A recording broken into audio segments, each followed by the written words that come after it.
हजरात, एक जापानी कहावत है कि अगर आपको किसी को एक दिन खाना खिलाना है तो उसको मछली पकड़ के खिला दीजिए, लेकिन अगर उसको इस काबिल बनाना है कि वो फिर सारी जिंदगी मछली खाए तो उसको मछली पकड़ना सिखा दीजिए।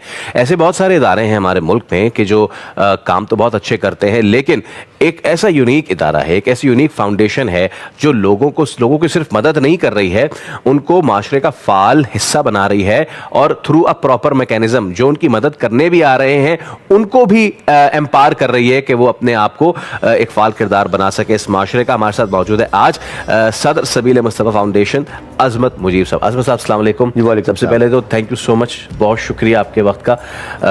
Please talk us through your foundation, कब से काम कर रहे हैं, क्या यूनिक काम कर रहे हैं? Thank you for having me. हम जो है तकरीबन चैरिटी का काम जो है तकरीबन 20 साल से तो हम कर रहे हैं, दोस्त अहबाब मिल के करते थे। फिर हमने 2018 में हमने ये एक फ़ाउंडेशन बनाई, सबील मुस्तफ़ा फाउंडेशन, और इसका हेड ऑफिस पाकिस्तान में है। नुमानुल हक हैं उसके फाउंडिंग प्रेसिडेंट भी हैं, भी पाकिस्तान में होते हैं।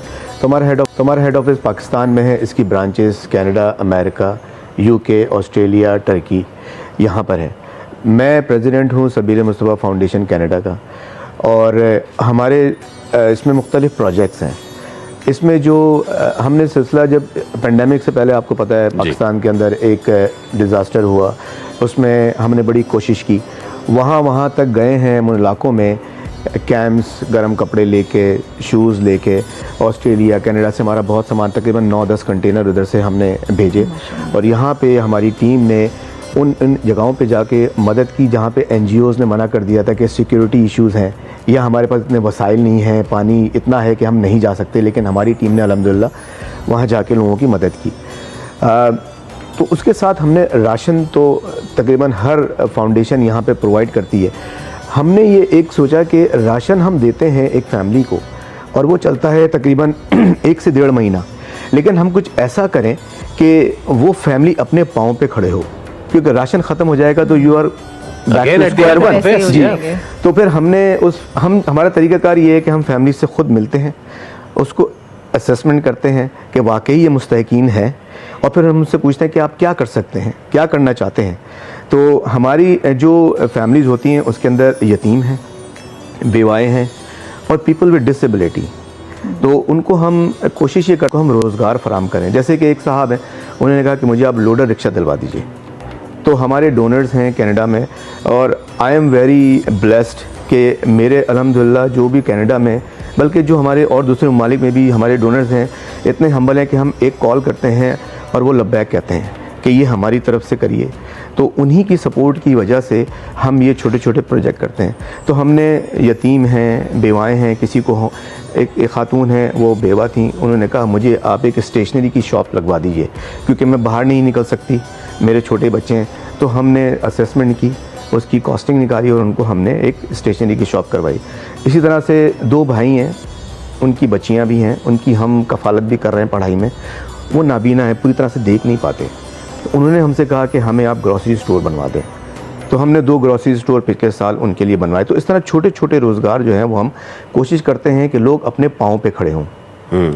इसके साथ जो हमारे प्रोजेक्ट हैं वो है एक हमारी सबील फाउंडेशन की एक क्लिनिक है।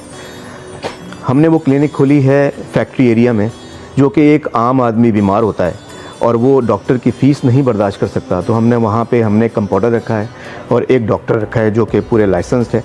और कुछ दवाइयाँ हम लोगों से रिक्वेस्ट करते हैं कि जो दवाइयाँ नहीं यूज़ की हैं वो हमें दें, अतिया करें हमें।